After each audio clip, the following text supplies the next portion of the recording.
"Teacher, tell my brother to divide the family inheritance with me." But he said to him, "Friend, who set me to be a judge or arbitrator over you?"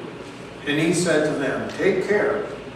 Be on your guard against all kinds of greeds, for one's life does not consist in the abundance of possessions." Then he told them a parable. The land of the rich man produced abundantly, and he thought to himself, "What should I do? For I have no place to store my crops." And then he said, "I will do this. I will pull down my barns, and I will build larger ones, and there I will store all my grain and all my goods. And I will say to my soul, Soul, you have ample goods, laid up for many years. Relax, eat, drink, be merry." But God said to him, "You fool, this very night your life is being demanded of you, and the things you have prepared, whose will they be? So it is with those who store up treasures for themselves, but not rich towards God." And then he said to the disciples, "I tell you, do not worry about your life, what you will eat, about your body, or what you will wear." And next week we'll continue the readings in Luke. This is the gospel of our Lord Jesus Christ.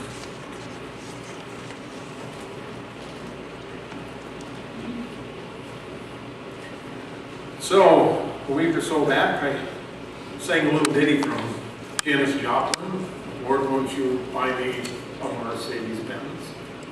My friends all have Porsches, I must make amends." You know, I believe in asking God for whatever is on your heart. Whatever you are inspired to ask Him for. Somehow I have a hard time asking for a Mercedes-Benz. You know? I mean, is that odd of me? We have all those kinds of things in our lives. Things that we reach for, things that we work for. We labor very often in sweat and tears and hard work to accumulate those things that we feel will keep us safe. And yet, in today's gospel, that's not the message that we are getting. That there's something more, something bigger in life than the things that you can start up and drive down the road, walk in the front door with an entry key. All of those things are great. And Jesus isn't saying you shouldn't have those. He's not saying that. But here we have an exact example of what I call the unholy Trinity. Me, my, and I. So often we view things from the perspective of what is good for number one. What is good for me? And we work laboriously for it. Understand that. And God isn't saying you shouldn't have those things. And He doesn't stop blessing us with those kinds of things. But there's a greater purpose in our life than doing that. The three biggies, and I've talked about two of them before, is that number one is belonging. Being accepted someplace. Being included in the family. Being a part of something bigger than yourself. Number two is having a purpose. What is my purpose in life? Why did God put me here?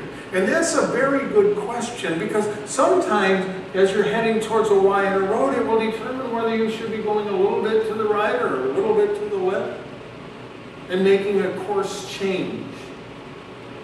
When we enter into life as a sailor, and I've sailed since I was a little kid on Mona Lake, that's where I started, in day sailors, and we call them wet sailors. And if you ever sailed one, you know why we call them wet sailors. Because you ended up in the water with a puff of air. But we had what we call a course made good. Now, as a sailor, you know that you don't point straight at your goal. But sometimes that works out that way, but most of the time you don't. You tack to the left, you tack to the right, you tack to the left, you tack to the right until you arrive at your goal.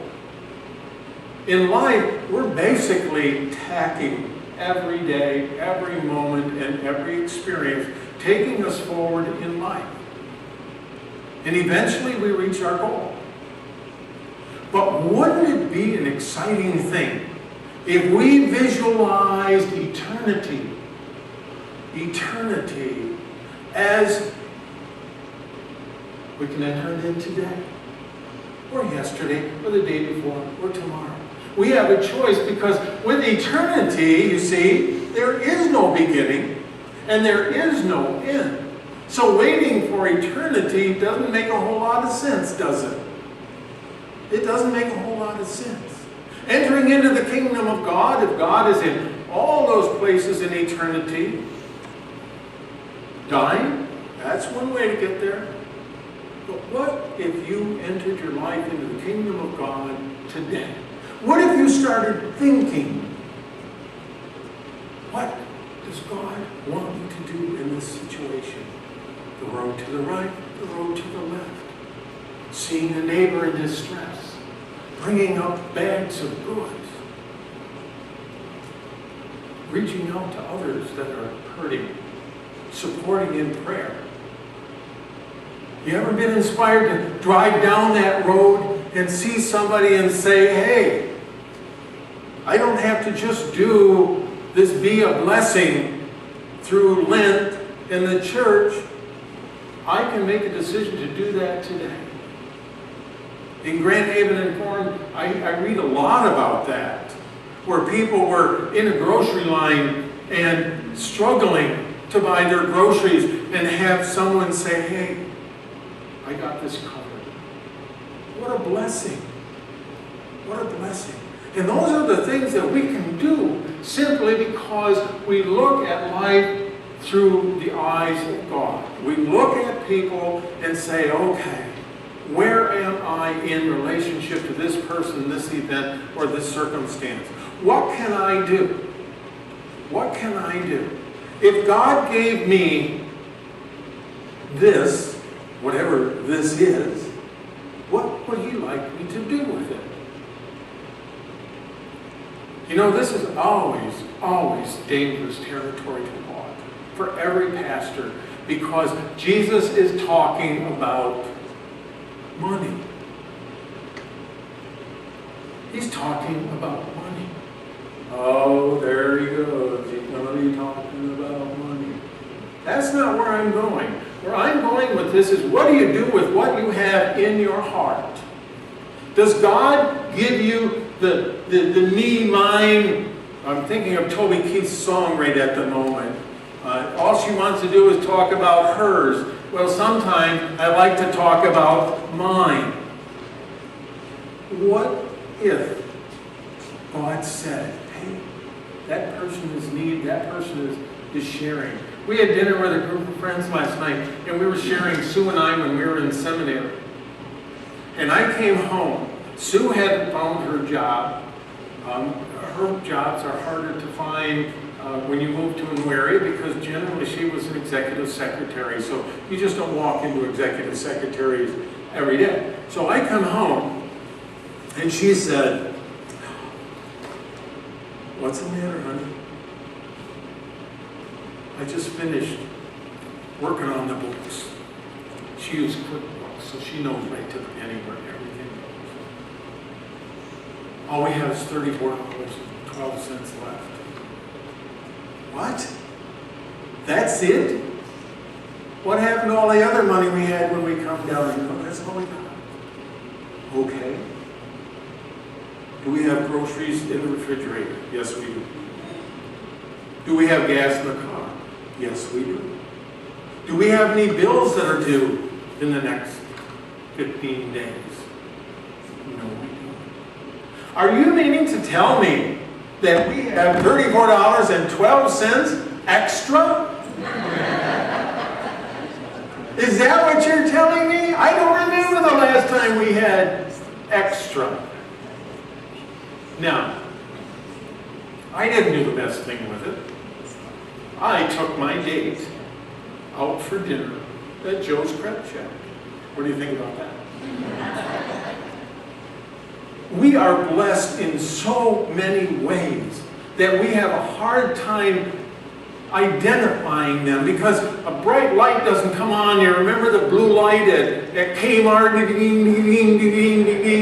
You remember that? Some of us are old enough to remember that. Yeah. And this is where the special is. This is where the blessing is going to be. And if you have what it takes, there's just been a price reduction. And for you, and $24.95, it can be yours. We don't get those kinds of things, but they are available. They are available to us moment by moment, day by day. And so what is the difference?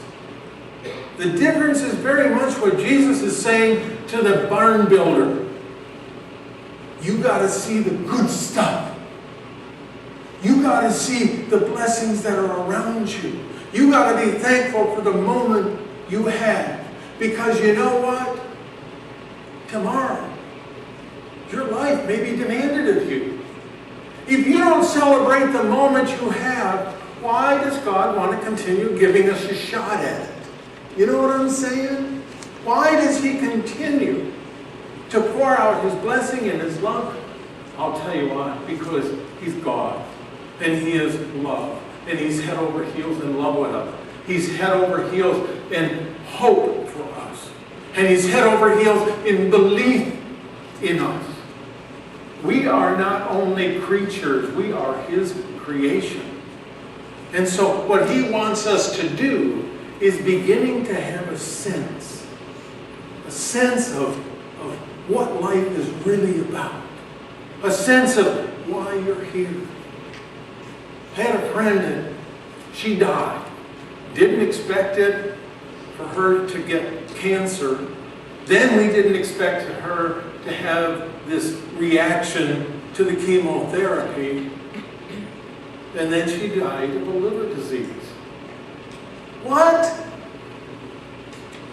Susan was a wonderful, caring, giving, loving person. And Saturday morning, she's gone. Just like that. Just like that. We don't know. But ask yourself the question, if what was going to happen to us had happened to Susan, how would you treat today? How would you treat your neighbors? How would you treat the people that you don't know that you run into in the street? Not literally, but you run into in the street. How would you treat the love of your life? How would you treat your church? This is what it's all about, that we are gifted and we are special. It's not about money. It's about what you can do with the gift that God gave you, whatever they are. Don't store them up in your barn. Don't store them up in your whatever you have. Take what God has given you and share. And I challenge you in this morning. I challenge you in this. See if you can outgive God. I don't think you can. May I hear it now?